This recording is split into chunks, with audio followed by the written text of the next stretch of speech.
She was a woman facing a man with a sword. Her only shield was her faith. Her only weapon was the truth. This is the story of how one woman's courage confronted an empire's rage and changed the course of history forever. Bismillahir Rahmanir Rahim. In the annals of Islamic history, we often celebrate the giants, the great warriors, the master scholars, the righteous caliphs. But behind many of these towering figures stood women of immense faith, whose courage in the face of tyranny altered the very course of destiny. Today we recount the story of one such heroine, Fatima Bint al-Khattab.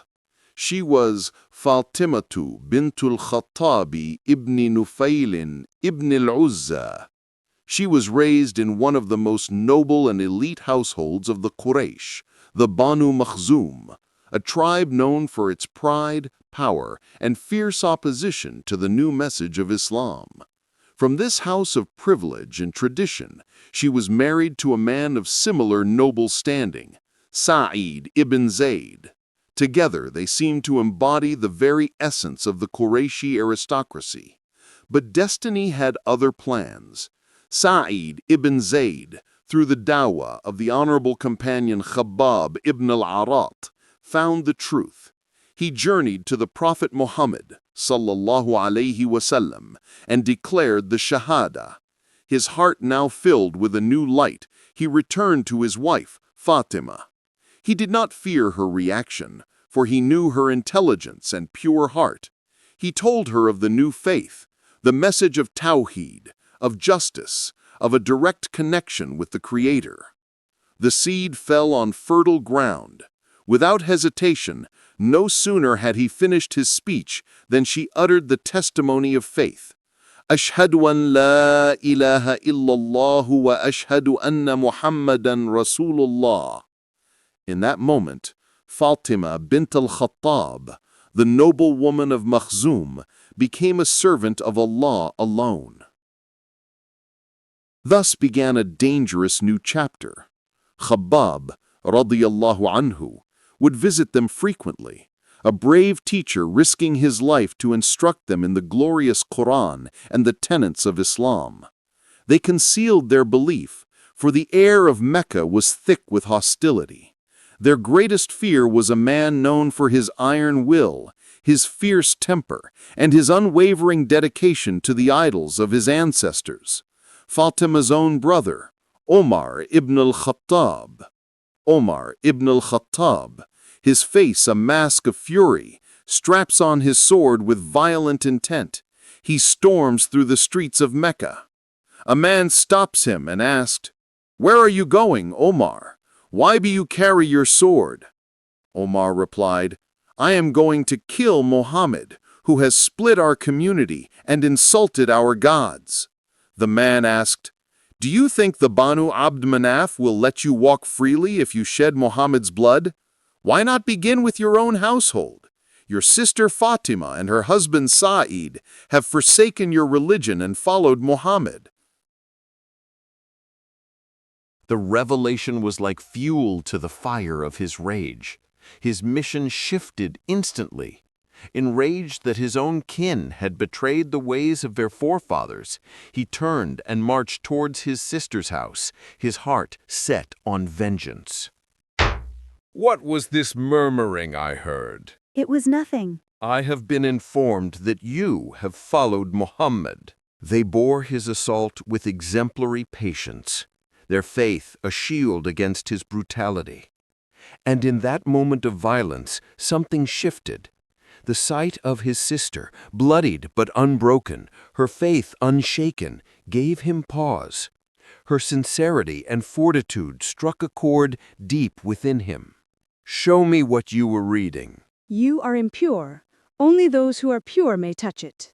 You must first perform ablution. In an astonishing act of courage, the wounded sister commanded her mighty brother. And even more astonishingly, the Titan obeyed. He performed wudu. When he returned purified, Fatima handed him the precious parchment. It contained verses from Surah Taha. As Umar read the divine words, his soul began to tremble. The Quran penetrated the hardness of his heart. He read until he reached the verse, إنني أنا الله لا إله إلا أنا فاعبدني وأقم الصلاة لذكري إن الساعة آتية أكاد أخفيها لتجزى كل نفس بما تسعى. Indeed, I am Allah. There is no deity except me. So worship me and establish prayer for my remembrance. Indeed, the hour is coming, I almost conceal it, so that every soul may be recompensed according to what it strives for. What noble and majestic words are these!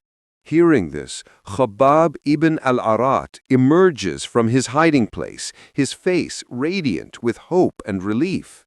O Omar, by Allah, I hope that Allah has answered the supplication of His Prophet.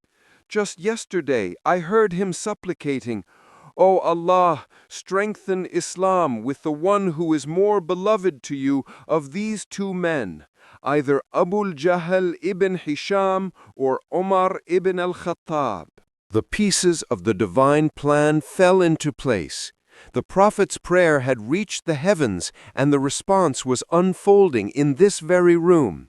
It was not Abu Jahl, but Umar who was chosen. Take me to Muhammad. Umar ibn al-Khattab went forth to the Prophet and uttered the testimony of faith. The man who set out to extinguish the light of Islam instead became one of its brightest torches. He did not just enter the faith, he became its sword and its shield, a pillar of strength for the Muslim Ummah and ultimately Amir al-Mu'mineen, the leader of the believers. And at the heart of this monumental conversion was the faith, courage, and unwavering conviction of a woman, his sister Fatima Bint al-Khattab. She confronted the harshest enemy of Islam, and through her patience and the grace of Allah, turned him into one of its greatest models. Her story is a timeless lesson on the power of sincere faith, the courage of women in Islam, and how Allah Almighty uses the most unexpected means to guide whom He wills. May Allah be pleased with Fatima bint al-Khattab and with all the companions, men and women alike.